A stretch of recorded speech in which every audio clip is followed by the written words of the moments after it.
And I did notice while doing some research on you that you have quite the following when it comes to celebrities. And I wanted to know, why are celebrities so into your products? And, how are you able to get to them? I know that being in LA, it's so easy. You're a few steps away from Hollywood. But I wanted to hear that experience. We are definitely just a few steps from Hollywood in quite a literal sense. Yes. And so part of that is the access, and part of it is it's premium product, and so word gets around that it's something that you can design yourself, and it's fresh, it's nutritious, or as nutritious as you want it to be, and it just flows from there. And customizing is considered a very quality item in any field right now. It's premium. And so if you're a Hollywood celebrity, you have the funds to cater to quality items, and that is what we provide, is a very quality item. What our emphasis has been now is to grow in such a way where we maintain the quality, are responsive to our customers, but can lower the price so that even more people can partake of a very, very good thing. Absolutely. And especially people who don't have allergies, obviously there's a huge benefit in your product because it's customized, high quality in terms of ingredients, organic ingredients when you can now source them. But people who have allergies, whether nut allergies or gluten allergies, for them it's even harder. And to be able to afford your product, it's brilliant because they can actually get the nutrition they need in a customized way and know that they're not going to get sick after eating it, or they don't have to compromise as well. And have you found Definitely. And have you found it's the same experience with some of the athletes? I know that also on your site I noticed that you have athletes from the U.S. water polo team. You even have one of the U.S. water polo winners who seem to be enjoying your bars. Do you find that athletes as well are, again, very happy to be able to get the exact type of nutrition they need for their body? Definitely. And it's such a natural segue into the sports people who use our bars. My favorite bar was produced, or one of my favorite recipes was a runner. He was training for a marathon, and he came to us and he said, I need the maximum amount of protein. Give me protein, just solid protein, and the minimum you need to put in it other than protein. Okay. That's what I need. And it was very fun to come out with a bar for him that worked for his needs. And it was great. He finished his marathon. And what were the ingredients? What did you pack in that bar to make it protein rich? It wound up being whey protein and some nut butter and some dates. Oh, yes. Sounds good as well. And what are some of your most popular bars? Do you have popular recipes? Can people go in and look at, okay, popular recipe, oh, I like that one, I'll just go with that one, or are they mostly customized? Currently, our two most popular pop bars are Goji Macadamia, and it's a really nice bar. And then we have a cookie dough, which is sort of a chocolate chip cookie dough, but we use cashew nuts. It gives it a really classy flavor. And the chocolate chips are good. A very, very nice bar.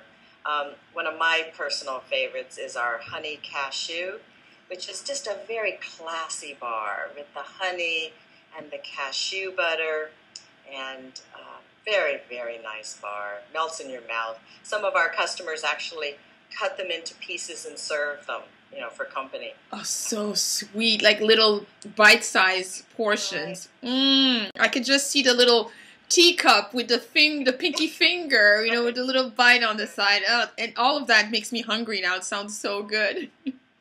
So you also, other than the bars, you have a couple other items. I'm going to read them. So you have the U Shake, you have the U Cereal, and then you have the Yule Trail Mix. Again, sort of what brought these customized product on? Was it ideas that you came with, or was it that your customers wanted to take that customized bar experience to other food items that they like? It was a combination, actually. Our best advisors are our customers.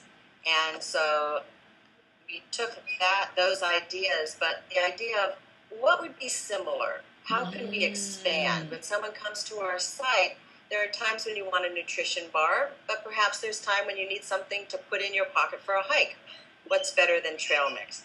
The ingredients are very similar, and we already knew about how to do the packaging, and it just flowed. The second website was easier than the first, the second expansion, and yet with each expansion, there were unexpected difficulties. Trail mix takes up more space, and in packaging. So, but our boxes still fit. We wound up having to overcome that challenge by coming up with a new packaging for our trail mix, our shakes, and our cereals. That was the perfect example of a challenge, a very unexpected challenge. That's interesting. It's amazing that, when you go into it, you don't think of the trail mix being, of course, a different volume, or has a different volume than a bar. And, of course, when it comes time to packaging, it's like, okay, we have a problem. Right. Is it, when you have issues like that, is it easy for you to respond? Do you automatically go, all right, team meeting, we've got to find a new packaging? How do you respond to situations like that? Good question. Usually there's a phone call which goes, oh no. Oops. And then the thinking caps go on. And that's where sometimes it's done by email. Mm-hmm. And the emails go around. We have a difficulty. Sometimes it's done in person. Most of the time it's done as a combination. Okay. And so we just puzzle it out. All ideas are welcome. My sons Anthony and Dennis, a game they play is to go to a restaurant, sit at the restaurant, and ask each other, how would you make this business better? And the how we would make this business better generates a way of looking at the world where you are constantly looking for improvements and looking for problem solving. So our bars addressed the problem of, I didn't like the bars that were out there. They were too sweet. My son Anthony didn't like the bars that were out there. They all contained whey protein. He doesn't do milk.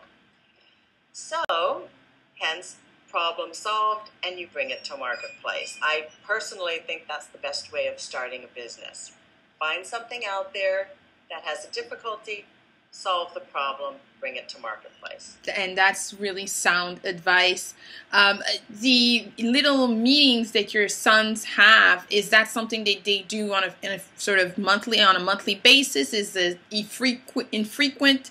How does it work? Because that's really a great idea. The fact that they leave the premise and they go into a whole other place. And of course, we all know it sort of brings up the juices, the creative juices. Is it something that they plan out, or is it like, what, we need to go out and have a powwow session and figure out how we can make this business better? I think most entrepreneurs find out that they're working at their business 24/7. And so it's a 24/7, and whenever the opportunity within that context comes up, right? I like so it. We're always problem solving. And I like the question of sitting down and purposely trying to figure out how you can make things better, not only for the business and for you and your family, but obviously for the end user, which are your clients, should I say. So it's interesting because you talked about something I also have found that a lot of the bars out there are sweet, and I'm not a dessert person, so for me it's always been a big issue. Now, luckily, a lot more companies are coming out with better ingredients in general. But I find it interesting, when you started in 2006, you could have looked around and thought to yourself, oh, there are about 5 bazillion companies already doing protein bars. If you go to the sports nutrition shops, there are, I don't know how many of them.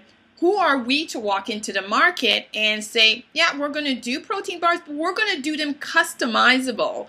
So again, no fear, no worry, just like, let's go, let's do it, let's change the market. Basically, it was interesting when we started and we talked to people about it. Customizing wasn't the big deal it is now.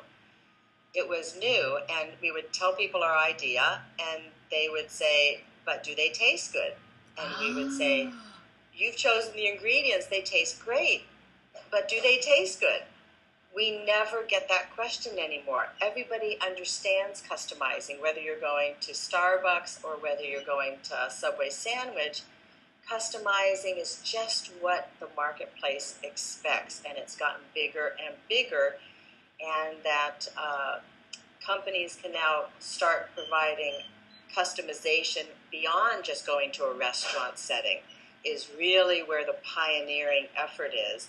And so much so that my son Anthony and my daughter Emily Flynn, who has been a writer for Newsweek magazine, are collaborating on a book on exactly that topic, mass customization, obviously with some emphasis on food, but the general trend in businesses right now. Customizing is where it's at. That is so brilliant. That is a great topic. And when you talked about Subway, it actually hit me that it's true. It's not like going to McDonald's where the sandwich is already made for you. And I mean, there's always the joke, if you go to McDonald's, you say no pickle.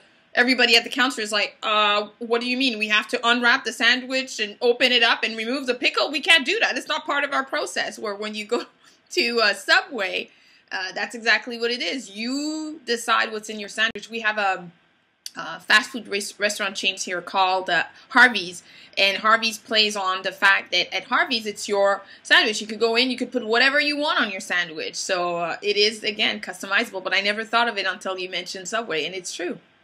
Same with Starbucks. So it's true. Ava, I mean, again, amazing success. I mean, walking towards that 8-figure mark. I'm totally excited.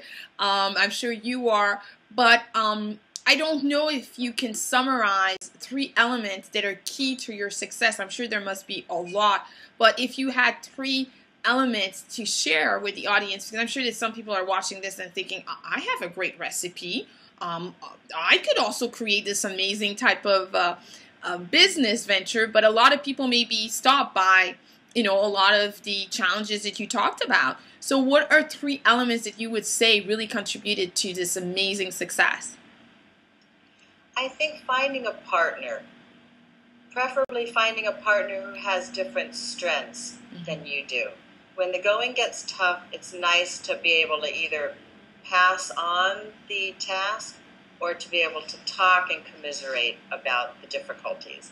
The second thing is when people say it can't be done, you take a breath and then you decide that you are going to figure out how it can be done for the first time.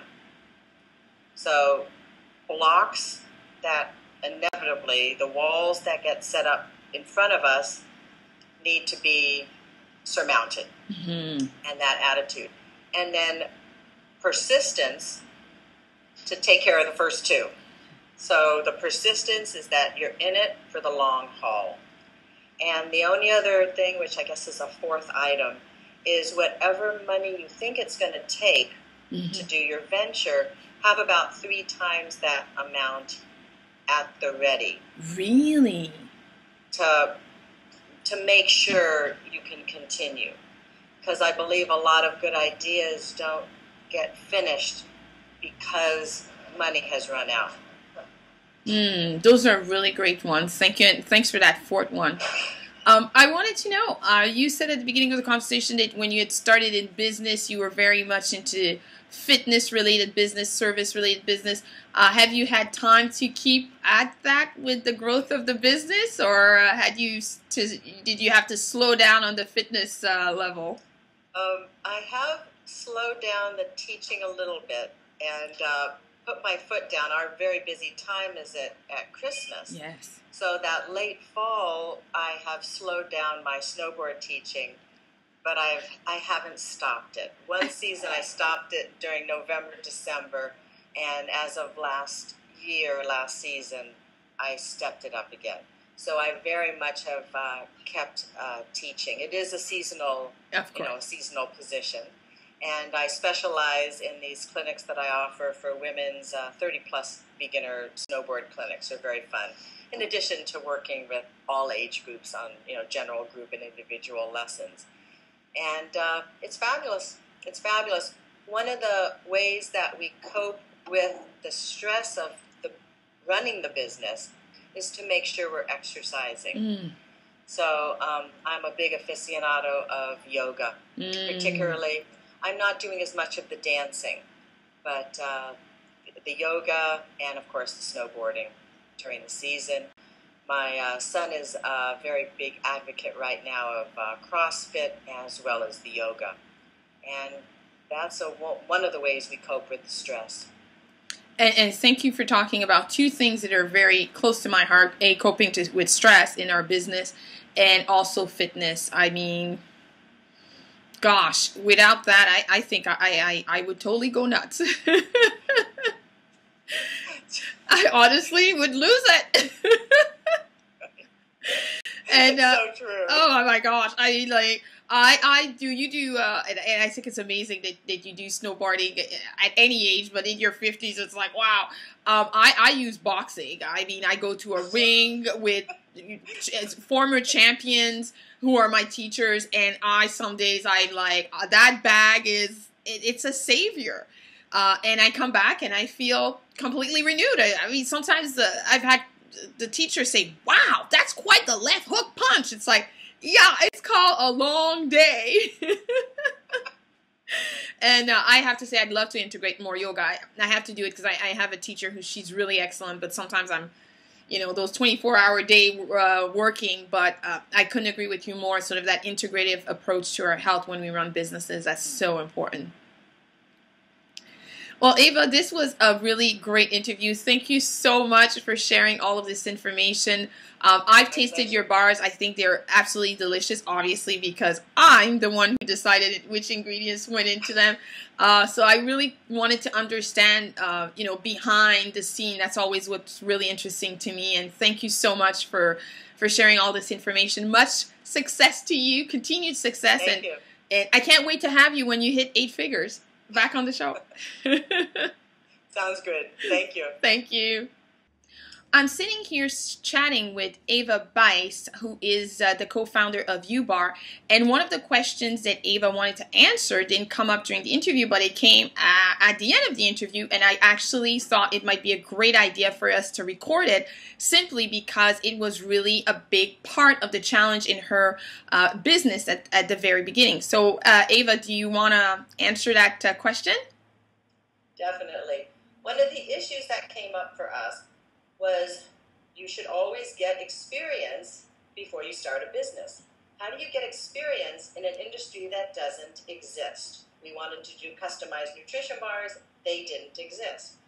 So we had to put our thinking caps on and thought, okay, what is the closest business that we can think of that might be helpful?